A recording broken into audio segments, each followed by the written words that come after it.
এই যে গুড় গলে জল হয়ে গেছে, দানা দানা যেগুলো আছে সেগুলো দেখি, কিছু কিছু এখনো দানা দানা আছে। এইগুলো গলে গেলে পরেই আমি নামিয়ে দেবো। জলটাও কমাতে হবে, গুড়ের যে জলটা সেটা কমাতে হবে। হয়ে এসছে, এই যে এগুলো এখনো রয়েছে, দানা দানা এখনো রয়েছে।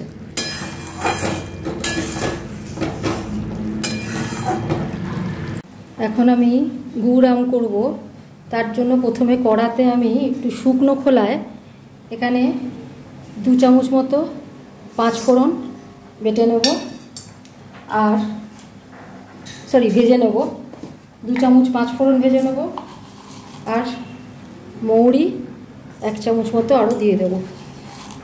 একটু বেশি মৌরি দিয়ে দিলাম, 1.5 চামচ মতো মৌরি দিয়ে দিলাম। মৌরি যদিও থাকে 5 ফোড়নে, তবু আমি মৌরি একটু দিলাম। আর দেবো 2টো শুকনো লঙ্কা।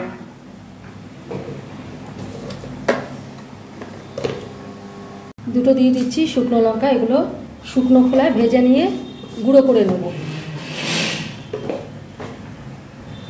ভেজে নিচ্ছি আগে, আঁচ একদম লোয়ে রেখে ভাজছি। শুকনো খোলায় ভেজে নিয়ে ফিরে আসছি। ভাজার গন্ধ বেরিয়ে গেছে আর মৌরি টুরি এগুলো একটু ফাটছে, তার মানে হয়ে গেছে। এবার আমি গ্যাস বন্ধ করে দিলাম, নামিয়ে নেব। এবার আমি দেখাচ্ছি যে আমি আম কিভাবে নিয়েছি, কটা আম নিয়েছি সব বলছি। এখানে আমি 4টে আম নিয়েছি, মাঝারি সাইজের, আঁটি হয়ে গেছে। সেই জন্য যেমন পেরেছি এরকমভাবে বড় ছোট যেরকম পিস বেরিয়েছে, মানে ইচ্ছা করে এগুলো করিনি, তো মাঝখান থেকে একটু ভেঙে দিলেও হবে।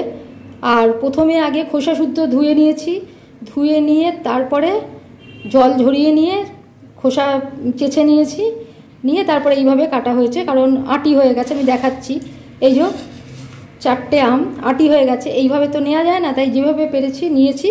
অসুবিধা নেই, এভাবেও করা যাবে, কোনো অসুবিধা নেই। তার জন্য 4টে আমের আমি করছি, দেখাচ্ছি এবার। এই যে 4টে আঁটি রয়েছে এখানে, মাঝারি সাইজের 4টে আম। আঁটিগুলো আবার অন্য কাজে, ঘরের টক ফক করার কাজে লাগিয়ে দেওয়া যাবে। একটু সিদ্ধ করে এগুলো চটকে মেখে নিলেই টক করে নেওয়া যাবে আমের, তো বা চাটনি করে নেওয়া যাবে। তো এবার আমি দেখাচ্ছি কিভাবে করব। 2টো লঙ্কা তো আমি শুকনো খোলায় ভাজলাম, শুকনো লঙ্কা ওগুলো তো গুঁড়ো করে নেব।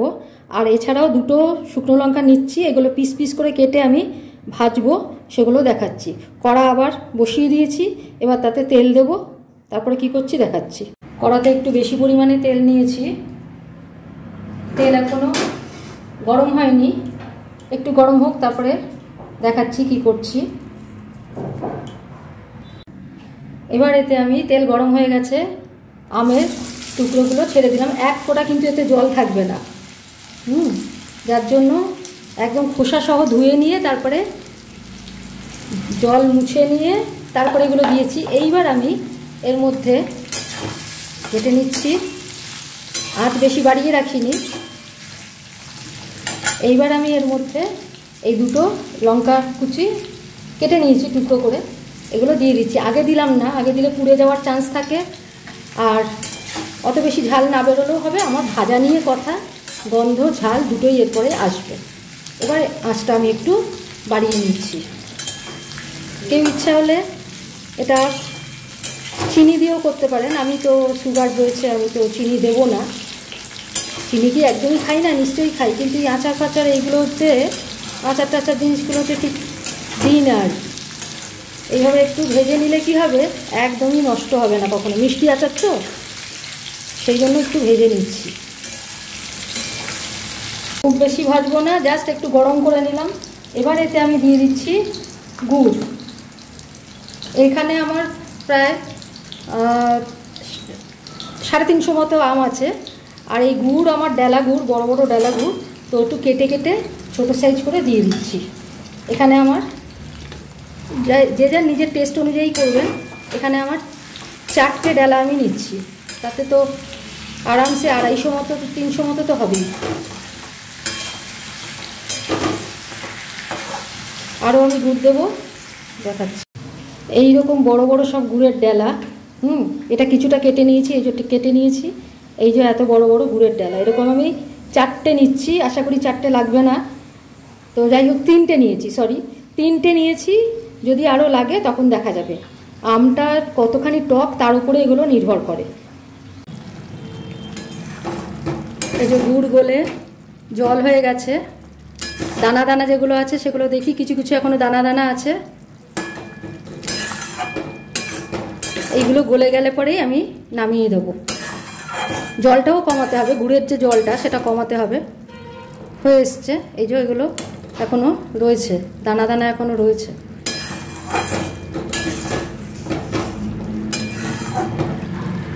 এখানে আমটা আমার টক লাগছে, একটু টেস্ট করলাম, তাই জন্য আমি আর একটা ডালা নিচ্ছি। এবার কিন্তু খুব গুঁড়ো করে দিচ্ছি কেটে কেটে, বেশিক্ষণ সময় যেন না লাগে, তাহলে কিন্তু চিটচিটে হয়ে যাবে।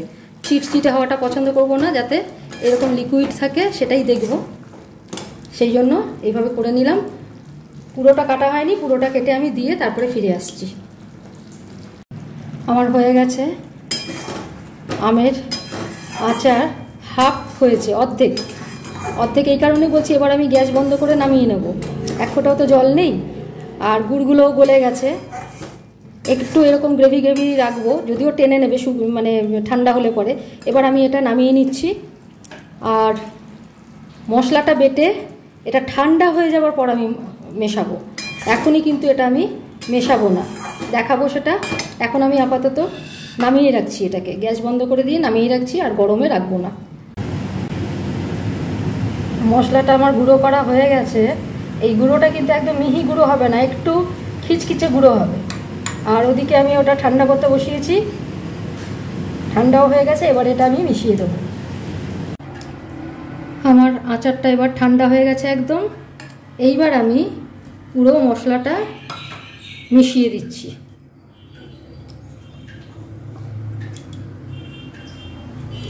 পুরো মশলাটা দিয়ে দিলাম।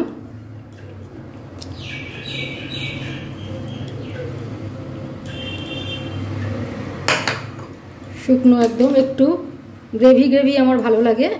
দেখুন, যখন নামিয়েছিলাম অনেকটা কিন্তু ঝোল ঝোল মতো ছিল, এখন কিন্তু একদম মাখা মাখা হয়ে গেছে, ঠান্ডা হয়ে গিয়ে পুরোপুরি ঠান্ডা হয়ে গেছে। এইবার আমি এগুলো মাখিয়ে নিলাম। ব্যাস, আমার আমের গুড় আম বা আমের মিষ্টি আচার ready to serve. Like, share, subscribe করতে ভুলবেন না। পরবর্তীকালে অন্য কোনো রেসিপি নিয়ে আবার ফিরে আসবো। তবে হ্যাঁ, এখন এটা একটা পাত্রে আমি রাখবো, সেটা আমি দেখাচ্ছি। আমার আমের আচার রেডি টু সার্ভ। এখন যতই ঠান্ডা হোক তবু আমি কিন্তু ঢাকাটা খুলে রাখবো, কারণ যদি এর মধ্যে, আমার মনে হচ্ছে ঠান্ডা হয়ে গেছে পুরোপুরি, কিন্তু যদি এর মধ্যে একটুও গরম ভাব থাকে তাহলে সেটা যাতে বেরিয়ে যায়, সেই জন্যই এখন আমি একদম সন্ধে পর্যন্ত বা রাত পর্যন্ত ঢাকাটা আমি খুলে রাখবো, একদম যাতে কোনো রকম ভাব যাতে এতে না থাকে, তাই জন্য। তো পরের দিন আবার নতুন কোনো রেসিপি নিয়ে ফিরে আসবো। লাইক, শেয়ার, সাবস্ক্রাইব করতে ভুলবেন না। ধন্যবাদ।